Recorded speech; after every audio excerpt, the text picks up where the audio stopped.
오늘 우리가 함께 나눌 말씀은 창세기 50장 1절에서 26절까지의 말씀입니다. 창세기 50장 1절에서 26절까지의 말씀 중 제가 몇 절을 봉독해 드리겠습니다. 요셉이 그의 아버지 얼굴에 굽으려 울며 입맞추고 그 수종들은 의원에게 명하여 아버지의 몸을 향으로 처리하게 하매 의원이 이스라엘에게 그대로 하되 40일이 걸렸으니 향으로 처리하는 데는 이 날수가 걸림이며 애굽 사람들은 70일 동안 그를 위하여 곡하였더라. 요셉의 형제들이 그들의 아버지가 죽었음을 보고 말하되 요셉이 혹시 우리를 미워하여 우리가 그에게 행한 모든 악을 다 갚지나 아니할까 하고 요셉에게 말을 전하여 이르되 당신의 아버지가 돌아가시기 전에 명령하여 이르시기를 너희는 이같이 요셉에게 이르라. 내 형들이 내게 악을 행하였을지라도 이제 바라건대 그들의 허물과 죄를 용서하라 하셨나니 당신 아버지의 하나님의 종들인 우리 죄를 이제 용서하소서 하매 요셉이 그들이 그에게 하는 말을 들을 때에 울었더라. 그의 형들이 또 친히 와서 요셉의 앞에 엎드려 이르되 우리는 당신의 종들이니이다. 요셉이 그들에게 이르되 두려워하지 마소서. 내가 하나님을 대신하리이까. 당신들은 나를 해하려 하였으나 하나님은 그것을 선으로 바꾸사 오늘 것과 같이 많은 백성의 생명을 구원하게 하시려 하셨나니 당신들은 두려워하지 마소서.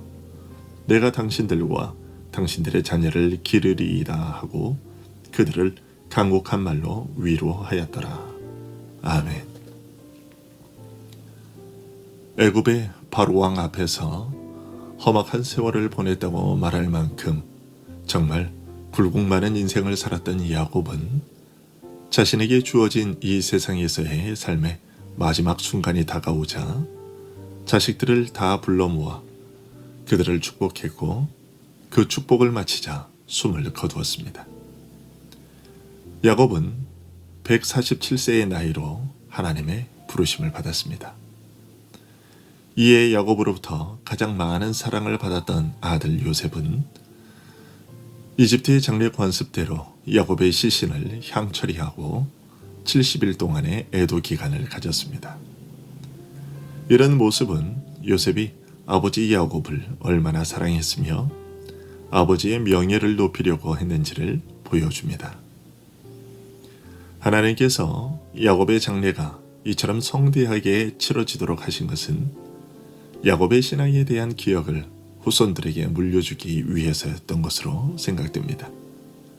곧 아버지 야곱을 숨진 애굽이 아닌 가나안 막벨라 밭에 있는 굴에 장사 지닌 것은 그 아버지 야곱이 이 땅에서 험악한 세월을 보내면서도 그것에 좌절하지 않고 살 수 있었던 이유가 무엇인지를 보여주기 위해서였던 것이죠. 야곱이 대체 무엇을 바라보며 이 생에서의 삶을 살았는지를 보여주고자 했던 것입니다. 여러분, 야곱이 무엇을 바라보며 살았을까요? 그는 돌아갈 본향을 사모하며 살았습니다. 그에 대한 증거가 바로 가나안 땅 막벨라 굴이었습니다. 아브라함과 이삭은 가나안을 기업으로 약속받았습니다. 하지만 그들은 죽는 순간까지도 가나안의 주인이 되지 못했습니다. 야곱은 더 심했습니다. 야곱 역시도 가나안 땅을 약속받았지만 그는 그 약속의 땅이 아닌 애굽에서 숨을 거두었습니다. 이처럼 아브라함, 이삭, 야곱은 모두 하나님으로부터 가나안을 그들의 기업으로 약속받았지만 그들의 시신이 묻힌 한 뼘의 땅 이외에는 가나안을 소유하지 못했습니다. 그럼에도 불구하고 그들은 가나안에 묻히기를 사모했는데 이런 사실은 결국 그들이 물리적인 가나안 땅을 소망했던 것이 아니라 가나안으로 상징되는 하나님 나라를 바라보며 살았다는 것을 보여주기 위해서였습니다.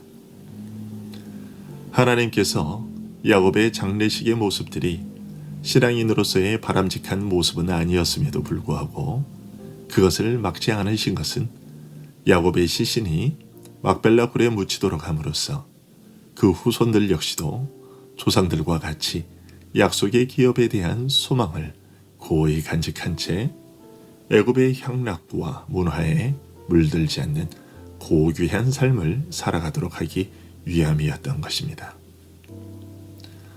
이런 장례식을 다 마치고 나서 요셉과 형제들은 다시 애굽으로 돌아왔습니다.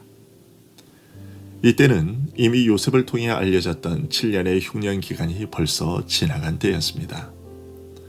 따라서 애굽의 총리였던 요셉은 몰라도 그의 형제들은 이참에 그냥 자신들의 삶의 터전이었던 가나안에 남겠다고 할 수도 있었습니다.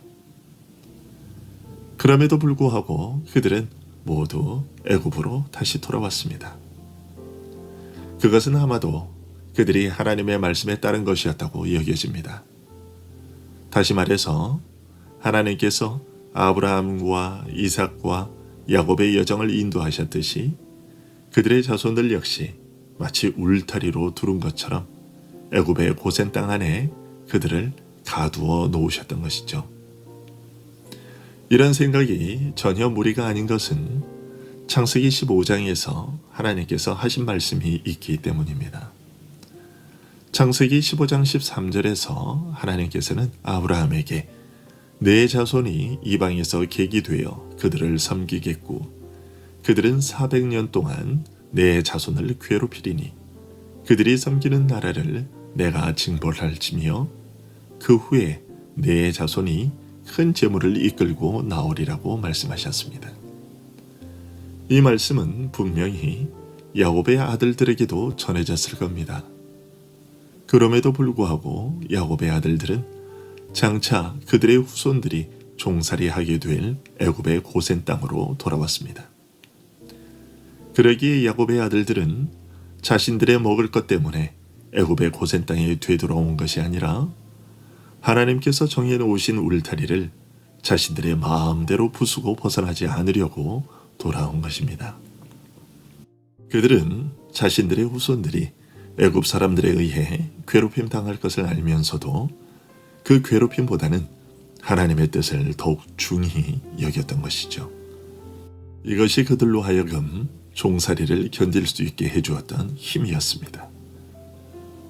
야곱의 아들들은 이런 이유로 애굽으로 되돌아오기는 했지만 그들의 신앙은 아직까지 온전히 성숙하지 못했고 그로 인해 한 가지 일을 걱정스러워했습니다. 그것은 15절의 일이었습니다. 요셉의 형제들이 그들의 아버지가 죽었음을 보고 말하되 요셉이 혹시 우리를 미워하여 우리가 그에게 행한 모든 악을 다 갚지나 아니할까 하고. 언뜻 생각할 때 요셉의 형들의 이런 생각은 당연히 가질 수 있는 것처럼 보입니다. 하지만 좀 더 생각해보면 아직도 그들은 자신들이 흉년에서 건진받을 수 있었던 것이 하나님의 섭리 가운데 그분의 돌보심으로 이루어진 일이라는 사실을 온전히 깨닫지 못하고 있었다는 증거임을 알 수 있습니다. 요셉의 형들은 동생 요셉이 지금까지 자신들을 참아준 것은 아버지가 살아계시기 때문에 아버지에 대한 존경심 때문에 살려둔 것이라고 여겼던 것이죠. 하지만 요셉이 형들을 용서하고 살려준 것은 아버지 야곱 때문이 아니었습니다. 19절에서 말하듯이 그것은 어디까지나 자신의 위치가 어디인지를 알았기 때문이었습니다. 19절에서 요셉은 형들에게 두려워하지 마소서 내가 하나님을 대신하리이까 라고 말합니다. 우리말 성경은 내가 하나님을 대신하리이까 라고 되어 있어서 마치 당신들에 대한 복수는 내가 하나님께 맡기겠다 라는 것처럼 보이지만 대신하다라는 말을 좀 더 충실하게 번역하자면 나는 하나님 밑에 있는 몸입니다 라는 뜻입니다. 인간적인 감정으로만 보자면 지난날 형들이 요셉에게 행했던 일들은 복수심을 자아내기에 충분한 일들이었지만 그럼에도 불구하고 요셉이 형들의 악을 악으로 갚지 않았던 것은 하나님께서 그 일을 당신의 백성들을 구원하기 위한 하나의 수단으로 사용하려 하셨다는 것을 깨달았기 때문이었습니다. 요셉은 하나님의 신비한 섭리의 의도를 곰곰이 살피고 그것을 깨닫고서는 자신의 감정을 그 아래 복종시키고 있었던 것이죠. 자신의 감정을 하나님의 뜻 아래에 두었던 것입니다. 이런 요셉의 태도는 우리의 분노, 질투, 시기, 미움과 같은 모든 부정적인 감정들을 잠재우는 최고의 방법은 우리가 하나님의 지배 아래에 들어가는 것이라는 사실을 알려줍니다. 그러기에 여러분, 우리 안에 어떤 부정적인 감정들이 일어나거든 우리의 그런 감정들을 하나님의 권위 아래에 굴복시키도록 노력해야겠습니다. 그리고 우리는 요셉의 이러한 태도에서 하나님을 지도자로 모신 가운데 그의 뜻에 복종할 뿐 아니라 기꺼운 마음으로 하나님께 순종하는 사람을 우리의 지도자로 삼는 것이 얼마나 유익한 것인지도 알게 됩니다. 왜냐하면 어떤 사람이 육신의 정욕에 휘둘리고 자신의 감정에 끌려다닐 경우 하나님께서 그 사람의 부정적인 감정을 꺾어주시지 않으면 그들로부터 죽음의 위협들이 우리에게 덮쳐오지나 않을까 염려할 수밖에 없기 때문입니다. 악명 높은 독재자들은 이런 일들에 대한 좋은 증거들이 있지요. 반대로 하나님 앞에서의 우리의 위치가 어느 자리여야 하는지, 하나님께서 우리에게 어떤 권리를 쥐고 계신지를 잘 파악하고 인정하는 것만이 불처럼 타오르는 우리의 분노를 잠재우는 유일한 처방임을 우리는 명심해야 할 겁니다. 이처럼 요셉은 하나님의 섭리에 대한 충분한 이해를 갖고 있었고, 그 결과 요셉은 용서를 베푸는 일과 형들에게 혜택을 베푸는 것을 마치 강제 규정처럼 자신이 하지 않으면 안 되는 일로 받아들였습니다. 20절에서 요셉은 이렇게 말합니다. 당신들은 나를 해하려 하였으나 하나님은 그것을 선으로 바꾸사 오늘과 같이 많은 백성의 생명을 구원하게 하시려 하셨나니. 요셉은 자신이 하나님의 은밀한 경륜에 의해 애굽에 팔려오게 된 것은 그의 형제들의 생명을 보존하기 위한 하나님의 목적 때문이라는 것을 깨닫게 되자 자신이 하나님께 반기를 들지 않으려면 하나님의 그 목적에 순응할 수밖에 없었습니다. 요셉의 이러한 행동은 하나님께서 형들의 생명을 나에게 맡기셨는데 만일 내가 내 손에 맡겨진 하나님의 은혜를 충실하게 나누어 주지 않는다면 나는 하나님을 상대로 전쟁을 벌이는 사람과 다름없다라고 말한 것과 같습니다. 동시에 요셉은 하나님께서 자신의 일을 집행하려 하실 때에는 인간의 그 어떤 악도 달라붙을 수 없을 정도로 모든 일이 하나님의 지배 아래에 있다는 것을 지적함으로써 인간의 악한 꾀와 하나님의 뛰어난 공의를 잘 구별하고 있습니다. 여러분, 타인에 대한 우리의 감정을 잠재우고 하나님의 말씀을 따른다는 것이 정말 쉽지 않은 일입니다. 하지만 나의 감정을 잠재우는 것이 하나님의 구원의 일을 이루는 데에 필수적인 요소가 된다는 것을 잘 기억하고 하나님의 구원이 아래 복종하는 우리가 되게 해달라고 기도하며 노력하는 우리들이 될 수 있기를 간절히 소원합니다. 기도하겠습니다.